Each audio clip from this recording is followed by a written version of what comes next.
Hello everyone, welcome back to A to Z study official YouTube channel. हमारी जो Indian coast guard की जीडीडीबी आंतरिक की जो भर्ती आने वाली है उसकी क्लासेस चल रही हैं। इंग्लिश का प्रैक्टिस सेट 5 है और जो है अभी अभी तक जो सब कुछ है एकदम सही चल रहा है ना। एकदम टाइम टेबल के अनुसार चल रहा है। हम लोग आराम से अपने प्रैक्टिस सेट जो है लगा रहे हैं, कोई दिक्कत वाली बात नहीं हो रही है। और आई होप कि आप सबको जो मैं पढ़ा रहा हूँ वो समझ में आ रहा होगा। ना समझ में आए तो प्लीज़ कमेंट में डाउट पूछें, क्योंकि जब आप पूछेंगे तभी आप जान पाएंगे कि हाँ, आपको कहाँ पे सुधार करना है, कहाँ पे नहीं करना। सबसे पहली बात। दूसरी बात कि देखिए आप ना इन सब ये सब चीज़ बार बार कमेंट करके ना परेशान करते हैं। देखिए कोई भी नोटिफिकेशन होता है तो हम आपको बताते हैं कि नहीं बताते हैं। आप कहेंगे हाँ बताते हैं।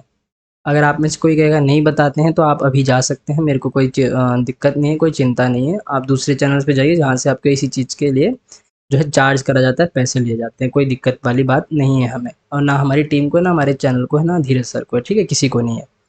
और रही बात नोटिफिकेशंस की, तो देखिए बार बार आप लोग मत रोइए कमेंट बॉक्स में। अच्छा नहीं लगता देखने में। क्या फ़ायदा होगा अगर ब्लॉक कर देंगे तो सिर्फ वीडियो देख पाओगे, कमेंट कुछ नहीं कर पाओगे। अगर बाई चांस कभी किसी क्वेश्चन में दिक्कत आ गई तो वहाँ पे भी कमेंट नहीं कर पाओगे। समझ रहे हो ना क्या कहना चाहता हूँ? तो जब आएगा तब पता चल जाएगा। ये मत पूछो कब आएगा कब आएगा कब आएगा। आएगा ज़रूर, इसी महीने में अगले महीने में आएगा, नहीं तो इस महीने के एंड तक आएगा, इसी साल में आएगा। आपकी भर्ती नहीं रुकेगी, ठीक है। और जो मतलब हमारे कैलेंडर के हिसाब से तो एकदम परफेक्ट है। अभी बाद में बाकी ये क्या करें क्या नहीं करें डिफेंस सेक्टर में, हमको नहीं मालूम है। उस चीज़ का हमको नहीं मालूम है, मगर जो जहाँ तक हमको मालूम है वो चीज़ हम आपको ज़रूर बताएंगे। तो इन सब चीज़ों से थोड़ा ऊपर उठिए। अगर आपको पढ़ना है तो पढ़िए, खेलना है तो खेलिए, प्रैक्टिस करिए, नहीं करना तो खेलिए, जाइए बाहर, खुशी रहिए, दूसरे पेपर की तैयारी करिए। फालतू में अपना टाइम मत वेस्ट करिए रो धो के कि अरे सर वो रोने वाली इमोजी 4-5 लगा दी, अरे सर अब क्या होगा, अरे सर फलाना। अरे भाई तुम अकेले बच्चे नहीं हो, तुम्हारे जैसे हज़ार बच्चे हैं। तुम कंपटीशन में अकेले नहीं हो। कंपटीशन में तुम्हारे साथ 5,000, 10 लाख, 1 लाख बच्चे हैं जो ऐसे कर रहे हैं। लेकिन उन 1 लाख क्या क्या पूरा सिलेक्शन हो जाएगा? नहीं, 1 लाख में से 15 का होगा कि वो 15 पढ़ाई पे ध्यान दे रहे हैं। तुम जैसे बच्चे कमेंट में रो रहे हैं, और क्या होगा? कोई पूछा है असम राइफल्स के लिए बता दीजिए। अरे टीम बिजी चल रही है, देख नहीं रहे हो? सिर्फ मेरी क्लास आ रही है इंग्लिश और जीके की, धीरज सर की भी मैथ की क्लास कभी कभी आ रही है। एक दिन 2 दिन के बाद एक सेट लगा रहे हैं। तो थोड़ा सा अपने दिमाग को ना खोलिए, ठीक है। बच्चे मत बनिए, आप बच्चे नहीं हैं। आप में से कोई 18-19, सारे 19 से ऊपर ही होंगे, या 18 से ऊपर होंगे और 20 के नीचे होंगे, या फिर 21-22 के भी हो सकते हैं। बच्चे नहीं हैं आप लोग, ठीक है, बड़े हो गए हैं। थोड़ा सा अपने दिमाग को खोलिए, मेच्योर होइए। मेच्योर जैसे कहते हैं ना, मेच्योरिटी, वो सब करिए थोड़ा। चलिए क्लासेस स्टार्ट करते हैं। Question number 1, fill in the blanks है। क्या बोल रहा है? रिसर्चर्स। रिसर्चर्स कौन होते हैं? जो आपका सर्च करते हैं साइंटिफिक तरीके से। इस तरीके से साइंस के तरीके से जो सर्च करते हैं उसको कहते हैं रिसर्चर्स। उन्होंने फाउंड कराया कि 16 फेशियल एक्सप्रेशंस हैं जो कि यूनिवर्सली सिमिलर कॉन्टेक्स्ट करते हैं 12 वर्ल्ड रीजन्स में। जो 12 जो दुनिया के 12 रीजन्स हैं, है ना, वहाँ पे क्या करते हैं? सिमिलर है, एग्जिस्ट करते हैं, सेम है। क्या है? सेम है। फेशियल एक्सप्रेशन, चेहरे के वो जो अ, चेहरे से हम करते नहीं, कुछ चीज़ें बनाते हैं, तो वो क्या होता है? अकर यूनिवर्सली आता है, पूरे ब्रह्मांड में आता है। क्या आता है? Universally. Facial expression, 16 facial expression ऐसे हैं जो सेम है, और ये फैक्ट है। चलिए आगे बढ़ते हैं क्वेश्चन नंबर 2 की ओर। Crowds of tourists across the square all day long. क्या कर रहे हैं? क्या कर रहे हैं? घूम रहे हैं वहाँ पे, ठीक कर रहे हैं चीज़ों को, या फिर किसी चीज़ को मेंटेन कर रहे हैं। तो क्या कर रहे हैं? तो वहाँ पे वो लोग क्या कर रहे हैं? वहाँ पे वो लोग घूम रहे हैं, ठीक है। कहाँ पे घूम रहे हैं? कहीं पे घूम रहे हैं। कहाँ पे? Flowed. Flowed across the square all day long. जो स्क्वायर होता है मतलब बाई चांस ऐसे होता है और यहाँ से नदी जा रही होती है, तो यहाँ पे वो घूम रहे होते हैं, ठीक है। इसको कहते हैं flowed across the square all day crowds of tourist, tourist की जो भीड़ होती है। पॉडेड, पॉडेड का जो मतलब होता है, इसका मतलब होता है पॉडेड का, सॉरी प्रोडेड का। प्रोडेड का मतलब क्या होता है, किसी चीज को पुश करना या फिर दबाना, प्रेस करना, ठीक है। समबडी, किसी को धक्का देना, या फिर किसी चीज को, समथिंग। लिखा रहता है ना गेट दरवाजे पे, पुल पुश, अपनी उंगली से, ठीक है, अपनी उंगली से, विद योर फिंगर, अपनी उंगली से किसी चीज को, जैसे बटन्स हो गए, और या फिर किसी भी ऐसी चीज से जो कि पॉइंटेड ऑब्जेक्ट है, कोई भी ऐसी चीज जिससे पॉइंटेड ऑब्जेक्ट है। रेक्टिफाइड, किसी को करेक्ट करना, टू करेक्ट समथिंग। और अगर रेक्टिफाई होता, रेक्टिफाई तो आता someone, to correct someone. Okay, इस चीज को याद रखना। Option number 4, maintain, maintain to किसी भी चीज को एक एक लेवल पे बना के रखना, यानी एक सेम लेवल पे, सेम लेवल पे क्या करना, सेम लेवल पर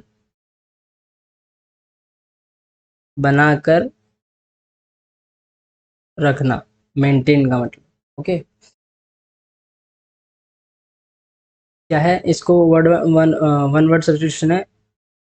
जो वर्ड स्पेल्ट होते हैं, प्रोनाउंस मतलब जो उनकी बोली होती है सिमिलर होती है, एक जैसी होती है, लेकिन अलग अलग मतलब होते हैं। मतलब जैसे लेफ्ट, ठीक है, और एक होता है ये लेफ्ट, है ना। एक मिनट रुकिए, ढंग से लिखवाता हूँ। एक क्या होता है, ये लेफ्ट होता है, और एक क्या होता है, ये लेफ्ट होता है। ये लेफ्ट का मतलब तो हो गया डायरेक्शन, तभी मैंने इसको लेफ्ट डायरेक्शन में लिखा है ना।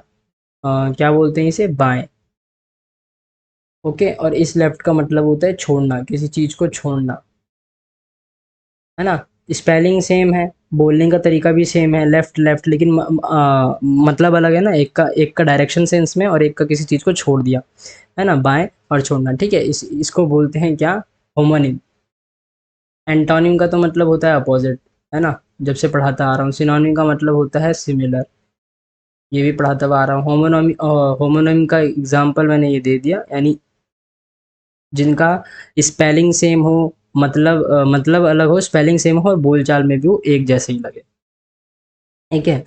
और जो फोर्थ ऑप्शन है सिनोनिम, सिनोनिम का मतलब होता है एक फिक्टिटियस नेम, यानी माना हुआ नाम। फिक्टिटियस नेम यानी माना हुआ नाम, जिसका मतलब जैसे कि वो ओरिजिनल नहीं है, ठीक है, ओरिजिनल नहीं है, मगर उसे ओरिजिनल बनाया गया, ओरिजिनल नहीं है। ऐसे ही किसी का नाम मान लिया, है ना, ऐसे ही किसी कहानी में अपना नाम मान लिया, ठीक है। जैसे कि अगर एग्जांपल दूं, जैसे कि अम, जैसे कि फॉर एग्जांपल देता हूँ मैं इसी चीज़ का आपको, किस चीज़ का, इस चीज़ का, फिक्टिटियस नेम का। जैसे कि आपने फिल्म में देखा है ना, जो अल्लू अर्जुन है, जो अल्लू अर्जुन है उसका नाम किसी फिल्म में डीजे होता है, यानी ध्रुव जगन्नाथ, और किसी चीज़ में लक्की होता है, लक्की द रेसर, है ना। मैं हूँ लक्की द रेसर वाली फिल्म जो है, डीजे डीजे जो वाली मूवी है। और एक में पुष्पा है ना। तो इसको कहते हैं, इसका नाम, जिसका नाम जो ऑथर है और जो डायरेक्टर है, उसने बदल बदल के नाम ले लिया, मान लिया खुद से नाम, तो उसको कहते हैं, क्या बोलते हैं, फिक्टिटियस नेम। चलिए आगे बढ़ते हैं, क्या बोलते हैं, क्या बोल रहे हैं, वन वर्ड सब्स्टिट्यूशन है फिर से। आर्ट ऑफ इफेक्टिव और परsuasive स्पीकिंग ऑफ राइटिंग, तो इसे बोलते हैं रिटोरिक। मैं मतलब समझाता हूँ इसका। इसका मतलब होता है कि एक कला, किसी चीज को परसुएस करना, यानी एक तरीके से प्रभाव रखना, ठीक है। प्रभाव या फिर बोलने का जो लिखने की कला है, उसे एक उसे एक तरीके से दिखाना, हाँ, कि वो यूजेज में है, बिना वेस्ट चीज नहीं, ठीक है, वेस्ट चीज नहीं है, मगर यूजेज में है। आर्केइक, आर्केइक का मतलब होता है वेरी ओल्ड फैशन, ठीक है। क्या होता है, very old fashion, very old fashion, तीन। या फिर वेरी ओल्ड फैशन, या फिर नो लॉन्गर यूज, यानी बहुत लंबे समय से इस्तेमाल नहीं करा गया। ऑप्शन पोइट्री, पोइट्री का मतलब होता है पोएम्स, है ना। नॉर्मल तो यही होता है, पोएम्स। बोम्बास्टिक, इन्फ्लेटेड, किसी चीज़ को बढ़ा देते हैं जो, है ना? किसी चीज़ को बढ़ा देते हैं लेकिन उसका मतलब क्या होता है, छोटा-सा होता है। जैसे कि इसकी पूरी लिखवा देता हूँ, high sounding but with little meaning.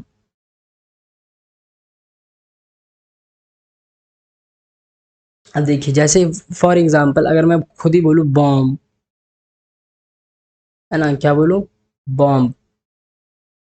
4 शब्द का है लेकिन इससे क्या पता चल रहा है कि हाँ भाई बॉम्ब है, बॉम्ब है, बॉम्ब है। बॉम्ब तो कुछ भी हो सकता है, न्यूक्लियर बॉम्ब हो गया, एटॉमिक बॉम्ब हो गया, है ना? समझ रहे हैं ना मतलब?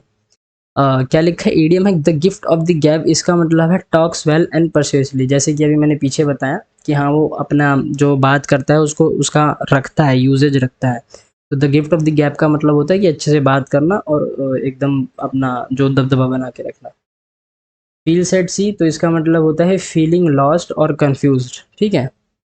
ऑप्शन ऑप्शन नंबर 7, क्वेश्चन हम कैसे याद करेंगे इस इडियम को, फील एट सी, समुद्र में फील करना। देखिए समुद्र में ना दो तरीके के लोग होते हैं। किसी चीज़ को जिनको समुद्र में रह के उल्टी बीमारी ऐसे हो जाती है उसको कहते हैं सी सिक। ठीक है। हम समुद्र में हैं, हमारे चारों ओर क्या है, कुछ नहीं है, तो हम कंफ्यूज होंगे ना। हमारे चारों ओर क्या है, कुछ नहीं है, तो हम कंफ्यूज होंगे कि नहीं होंगे, बस याद कर लो। फीलिंग लॉस्ट या फिर कंफ्यूज, फीलिंग लॉस्ट या फिर कंफ्यूज, ऐसे याद हो। क्वेश्चन नंबर 7, उसने कोई बीमारी थोड़ी पूछी है कि आप सी सिक बताओगे। सी सिक तो एक बीमारी होती है नॉर्मल सी, जो ज़्यादातर समुद्र पानी में नहीं जाते हैं ना उनको होता है, पर हम जैसे लोगों को नहीं होता है, उसकी चिंता मत करो। गंगा किनारे चले जाओ, ये सब नहाने में बहुत मज़ा आता है। तो एंटोनिम, एंटोनिम मतलब अपोजिट है, अभी पीछे ही बताया। एक्सटिंक्ट, एक्सटिंक्ट का मतलब होता है ना गायब हो जाना। ठीक है। एक्सटिंक्ट का मतलब होता है गायब हो जाना। तो यहाँ पे क्या लिखेंगे, एग्जिस्टिंग, यानी जो चीज़ अभी भी है, जो चीज़ अभी भी, जो चीज़ क्या है, अभी भी है। अब देखिए इसका मतलब पढ़ोगे ना, the lot of trades have become extend because of the development of technology. जो जितने भी ट्रेड्स थे बहुत सारे गायब हो गए हैं, क्यों? जो डेवलपमेंट हुई ना टेक्नोलॉजी में उसके कारण। सही बात है भाई, टेक्नोलॉजी बढ़ती है, इंसान कम होते हैं, तो चीज़ें तो धीरे धीरे गायब ही हो जाती है ना। एडवर्स, एडवर्स का मतलब होता है किसी चीज़ का नेगेटिव इफेक्ट होना, किसी चीज़ का नेगेटिव इफेक्ट होना। ठीक है, उसको नेगेटिव इफेक्ट या फिर हार्मफुल इफेक्ट को कहते हैं, हार्मफुल इफेक्ट को कहते हैं एडवर्स। ठीक है। Option number 3, bellicose. बेलिकोस का मतलब होता है आ, लड़ने की इच्छा रखना। ठीक है। विशिंग टू फाइट या फिर किसी जंग को स्टार्ट करना, स्टार्ट ए वॉर। ठीक है, नॉर्मल यही होता है कि लड़ने की इच्छा रखना, दोनों का मतलब ये होगा। एनड्रोमस, एनड्रोमस का मतलब होता है एक्सट्रीमली लार्ज। ठीक है, विशाल। एक विशाल मतलब विशाल कायक, बहुत बड़ा। एक्सट्रीमली लार्ज या फिर ग्रेट। चलिए question number 8, there has been a mass exodus of workers from the villages to the towns. Exodus, antonym, opposite. Exodus का मतलब तो जाने पहले, तभी तो बताएंगे ना। एक्सोडस का मतलब जानेंगे तभी तो बताएंगे। इसका मतलब होता है, इसका मतलब क्या होता है, किसी को मालूम है? इसका मतलब क्या होता है? इसका मतलब होता है कहीं से कोई जो बड़े पैमाने पे लोग जब जाते हैं ना, बड़े पैमाने पे जब कहीं से लोग जाते हैं, the movement of lot of people from a place at the same time. एक ही समय में एक स्थान से बहुत सारे लोगों की जो आवाजाही रहती है उसको कहते हैं एक्सोडस। इसका मतलब होता है मास एक्सोडस, बहुत सारे लोग गए हैं, जो वर्कर्स हैं गांव से शहरों की ओर गए हैं। तो यहाँ पे मैं इसका लिख देता हूँ, the movement of a lot of peoples, people sorry peoples नहीं होगा, पीपल्स एक गलत जो है आपका, पीपल्स एक जो पीपल है वो ऑलरेडी एक क्या है, प्लूरल है। कुछ बच्चे एस लगाने की भी गलती करते हैं, तो पीपल क्या है, ऑलरेडी प्लूरल है। Okay. Lot of people from a place, from a place, at the same time. Option number one departure. Departure का भी मतलब सेम होता है, निकलना। ठीक है, निकलना। कोई जब बंदा निकलता है उसको कहते हैं, तो ये इसका सिनोनिम हो गया। ऑप्शन नंबर टू एग्जिट, इसका भी मतलब यही होता है, निकलना। तो ये भी इसका सिनोनिम हो गया। अराइवल, अराइवल अराइवल का मतलब होता है आना।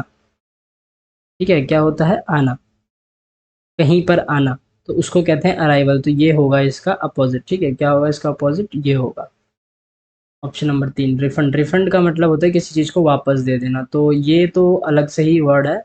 वापस देना, किसी चीज़ को वापस देना, तो ये अलग है, ये सबसे अलग वर्ड है इसमें। ओके, चलिए question number 9। He thought his whole world had collapsed when his wife died. उसने सोचा कि उसकी जो दुनिया है सारी खत्म हो गई है। क्रैश, खत्म हो गई है। ठीक है, खत्म हो गई है। खत्म हो गई, हो गई। क्या लिखने वाला था मैं? क्या लिख, हाँ, हो गई है, हो गया है, हो गई है। सारी दुनिया जो है खत्म हो गया है। ये भी लिख सकते हैं। क्रैश, इसका कोलैप्स का मतलब क्या होता है? क्रैश होता है। सक्सीड का मतलब होता है अचीवमेंट, किसी चीज़ में अचीवमेंट करना। ठीक है, ऑप्शन नंबर टू क्या होता है? सॉरी, टू का तो मतलब बता दिया मैंने। Three, three reciprocate. इसका मतलब क्या होता है? किसी के साथ सेम फीलिंग शेयर करना। Same, to share, to share same feelings with someone. Option number four salvage. Salvage का मतलब होता है जो सामान होता है ना, क्या होता है? सामान, सामान को बचाना किसी चीज़ से, जो आपके गुड्स होते हैं, गुड्स। ओके, चलिए ऑप्शन नंबर क्वेश्चन नंबर 10। क्या लिखा है? Demotion did not abase his credibility. Similar word ढूंढना है, सिनोनिम ढूंढना है। The demotion did not abase. Abase का मतलब क्या होता है? अबेज का मतलब होता है अपने आप को नीचा नहीं दिखाना। ठीक है, तो उसका डिमोशन हो गया बेचारे का, उसने उससे अपने आप को जो है नीचा दिखाने नहीं दिया, नीचा दिखाने नहीं दिया। ठीक है, option number one dignify. Dignify का मतलब क्या होता है? इसका सिनोनिम ढूंढना है, तब तो बताता हूँ। ठीक है, डिग्निफाई का मतलब होता है किसी को रिस्पेक्ट देना, to respect. Option number two जो है इसका आंसर है डिसऑनर, किसी को ना रिस्पेक्ट देना, not respecting someone. Okay, option number three Erode. Erode का मतलब होता है धीरे धीरे रगड़ना, धीरे धीरे किसी को रगड़ना, तो यहाँ पे रबिंग लिख देता हूँ, रबिंग।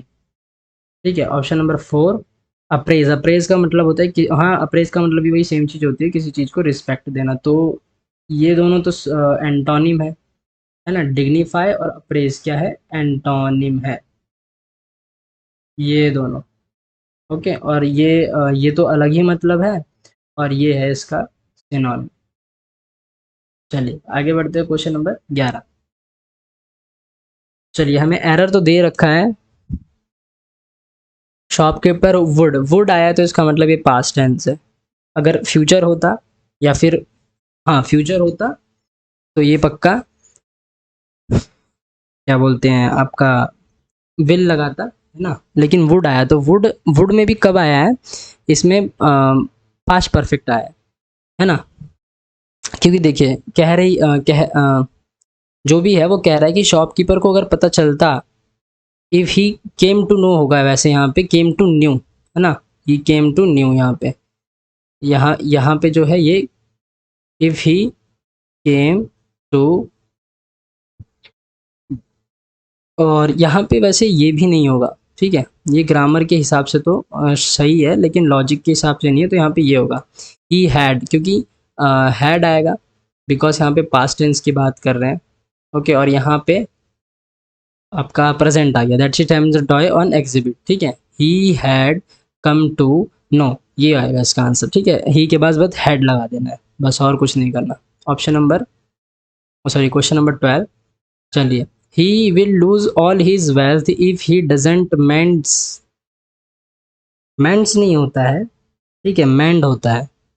मेंड्स जैसी कोई चीज़ नहीं होती, मेंड ही अपने आप में सिंगुलर और प्लूरल दोनों होता है। If he doesn't mend his veg, तभी यहाँ पे जो है वेज के आगे आदतों को, अपनी हरकतों को प्लूरल दिखा रखा है, ओके, सुधारा नहीं तो। Who humiliated you in the party, passive voice करना है क्या, तुम्हें पार्टी में किसने परेशान करा, who humiliated you in the party, ठीक है। तो हमें नहीं पता किसने करा, तो बाय हुम, सबसे पहले बाय आएगा फिर हुम आएगा, किसके द्वारा, ठीक है, बाय हुम। तो ऑप्शन नंबर 1 गलत है, ओके, ऑप्शन नंबर 1 जो है यहाँ पे गलत हो जाता है। और यहाँ पे V3 के बाद जो है यू आएगा, तो V3 कहाँ पे है, वर है, वॉज का वर ही तो हो जाता है ना, तो वर यू, ठीक है। बाकी सारे भी क्योंकि इसमें वॉज आया है और V3 लगाना जरूरी होता है, और इसमें यू के बाद वर आया है, तो ये गलत है। By whom were you insulted in the party, okay. चलिए, option number 14, sorry, question number 14। I live in Mumbai, she said, उसने कहा, तो आई लिव इन मुंबई, तो यहाँ पे आएगा she said that she lived in Mumbai, ये आएगा इसका आंसर, ओके। चलिए आगे बढ़ते, question number 15। One of them contains error, अब एरर वाला पूरा पूरा आ गया, तो इसमें थोड़ी सी दिक्कत होती है। The committee agreed that small businesses has been adversely affected by कोविड-19, तो यहाँ पे हैज़ नहीं आएगा। हैज़ क्यों नहीं आएगा, हैज़ जो है ना आपका, कहाँ गया, यहाँ यहाँ गलती है, यहाँ पे हैज़ बीन में गलती है। क्या गलती है, उसको हम सुधारते हैं, और सुधारने की प्रक्रिया को क्या कहते हैं, ओमिट करना। हैज़ जो है हमेशा सिंगुलर के साथ आता है, ठीक है, सिंगुलर चीज़ों के साथ आता है। और हैव किसके साथ आता है, प्लूरल के साथ, प्लूरल, ठीक है। ही शी के साथ हैज़ आएगा, और जितने भी प्लूरल चीज़ें होंगी, और हाँ, एक ये भी लिख लेना सिंगुलर के साथ, ठीक है, सिंगुलर के साथ। खुद ही देखिए ना, पे बिजनेसेस लिखा है, बिजनेसेस तो ये प्लूरल हो गया ना, व्यापार, प्लूरल, ठीक है। और प्लूरल में हैव आता है, और हैव जो है आई के साथ भी आता है, I have, you have, okay. चलिए आगे बढ़ते, क्वेश्चन नंबर 16।